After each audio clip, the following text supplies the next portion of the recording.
안녕하세요. 아로랑 테크튜브 아로랑입니다. 오늘은 최근 가장 핫한 제품이죠. M1 프로와 M1 맥스를 탑재한 2021년 이 신형 맥북 프로에 대한 얘기들 준비해봤습니다. 스펙에 대한 얘기는 이미 많이들 들어보셨을 겁니다. 그래서 제가 또 발표 영상 첨부해 가면서 설명한답시고 읽어드리는 건 지루하실 것 같고, 그냥 맥북 프로를 한마디로 정의해본다면, 물론 제가 이 노트북 쪽으로 완전 전문가는 아닙니다만, 노트북 인사이드 시절부터 리뷰를 좀 해본, 그리고 오랫동안 맥북을 사용한 유저 입장에서 그건 바로 전성비가 역대급인 노트북이라는 겁니다.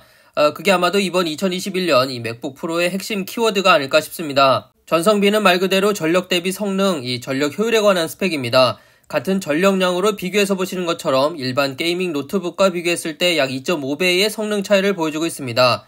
고성능 게이밍 노트북과 비교했을 때도 3배 이상의 전성비 차이를 보여주고 있는데요. 결국 최대 퍼포먼스를 유지하면서 훨씬 오랜 시간 이 노트북을 사용할 수 있다는 건데, 이건 상당한 장점이죠.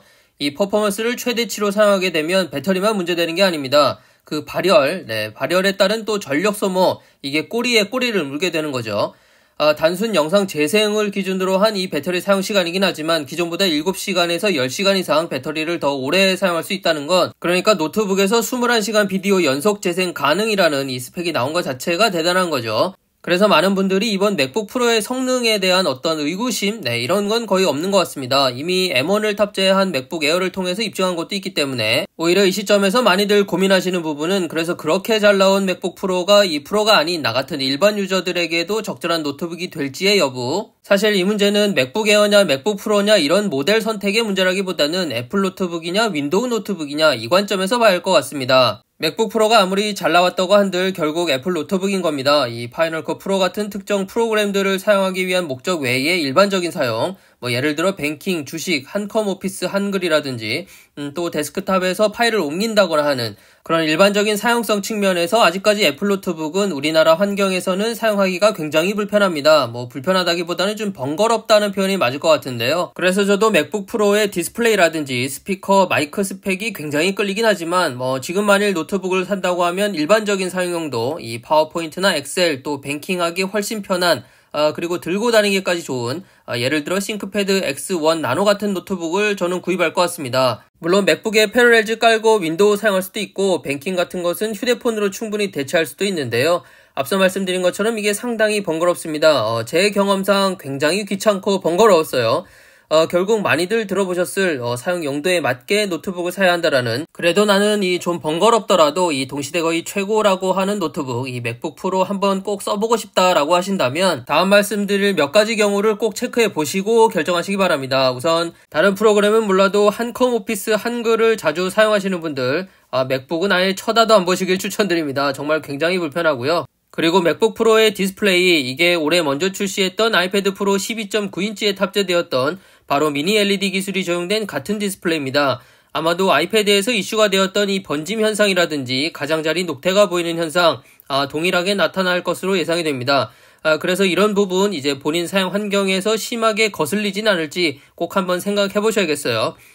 다음은 무게인데요. 이 발표에서는 파운드로 표기해서 이 정확한 감이 안 오셨을 텐데 14인치 모델의 경우 무게는 1.6kg, 두께는 1.55cm, 16인치 모델의 경우 최고 2.2kg, 두께는 1.68cm입니다. 16인치는 많이 무겁습니다. 그래서 이동이 잦은 환경에서 사용하신다면, 그리고 디스플레이 사이즈 크게 상관이 없으시다면 개인적으로는 14인치 추천드립니다. 발표에서 그래프를 보여주면서 몇 배 성능 향상, 몇 배 전성비 향상, 몇 배 배터리 향상 이렇게 하나하나 나올 때마다 정말 애플 미쳤구나 하면서 본 것 같습니다. 저는 현재 딱히 노트북을 사용할 일이 없는데도 불구하고 하나 사고 싶다라는 생각이 들 정도였으니까요. 하지만 순간 이 부트캠프 설치하다가 고생한 기억들, 또 인증서 때문에 골치 아팠던 기억들, 이런 사소하지만 불편했던 경험들 때문에 멈칫했던 것도 사실입니다. 영상 하시는 분들이나 음악이나 사진 하시는 분들께는 현 시점에서 정말 최고의 노트북일 거라고 생각하는데요. 아마도 앞으로는 이 노트북의 기준이 M1 프로, M1 맥스 탑재 맥북 프로 전후로 나뉘지 않을까 이런 생각까지 듭니다. 마지막으로 신형 맥북 프로 엠바고가 우리나라 시간 다음주 월요일 오전 10시, 에어팟3와 홈팟 미니는 26일 새벽 1시 풀린다고 하네요. 아마도 그때쯤이면 해외 유튜버들의 언박싱 후기들이 하나둘 올라올 것 같습니다. 저는 일단 에어팟3 화요일에 도착하면 바로 언박싱과 간단한 사용 후기 올리도록 할게요. 자, 오늘 준비한 영상은 여기까지고요. 저는 다음에 또 뵙겠습니다. 감사합니다.